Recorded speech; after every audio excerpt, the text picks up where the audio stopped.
September నెలంతా ఈ రాశులకు good luck. కన్యారాశిలో సూర్యకేతువు సంచారం. హిందూ మతంలో జ్యోతిష్యానికి చాలా ప్రాముఖ్యత ఉంది. ఇక్కడ నుండి మనకు జాతకం, గ్రహాలు, రాశులు, రాశి అంచనాలు మొదలైన వాటి గురించి సమాచారం లభిస్తుంది. మీ గ్రహాలు బలంగా ఉంటే మీ జీవితంలో ప్రతిదీ విజయవంతమవుతుంది అని అంటారు. గ్రహాల స్థానం, దిశ మారినప్పుడు మీ జీవితం మారుతుంది. 18 సంవత్సరాల తర్వాత సూర్యుడు, కేతువులు కన్యారాశిలో చేరబోతున్నారు.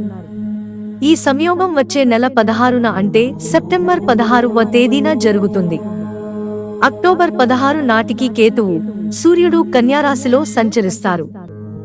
సూర్యుడు, కేతువుల కలయిక కారణంగా 5 రాశుల వారికి లాటరీ వస్తుంది.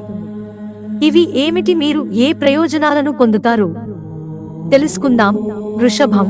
ఈ రాశిలోని 5వ ఇంట్లో సూర్యుడు, కేతువులు కలిసి ఉంటారు.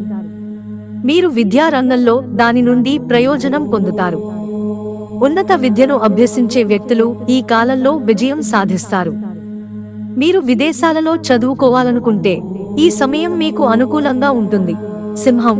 ఈ రాశికి అధిపతి సూర్యుడు, దాని 2వ ఇంట్లో సూర్యుడు, కేతువుల కలయిక ఉండబోతోంది. ఈ సమయం మీ ప్రసంగానికి చాలా మధురంగా ఉంటుంది. దీని సహాయంతో మీరు ప్రజలను ప్రభావితం చేయడమే కాకుండా మీ మాటల బలంతో ఏదైనా గొప్ప విజయాన్ని సాధించగలుగుతారు. వృశ్చికం. ఈ రాశిలోని 11వ ఇంట్లో సూర్యుడు, కేతువులు కలిసి ఉంటారు.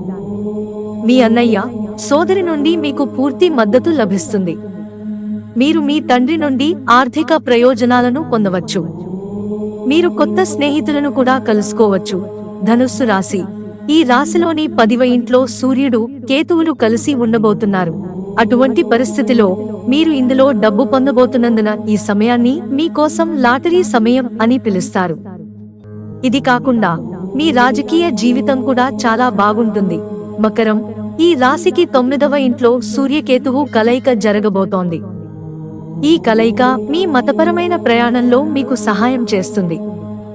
ఈ సమయంలో మీరు ఆధ్యాత్మిక కార్యక్రమాలపై ఆసక్తిని కలిగి ఉంటారు. మీరు మీ కుటుంబాన్ని కూడా తీర్థయాత్రకు తీసుకెళ్లవచ్చు. మిత్రులారా, ఛానల్ సబ్స్క్రైబ్ చేసుకోవడం మర్చిపోకండి.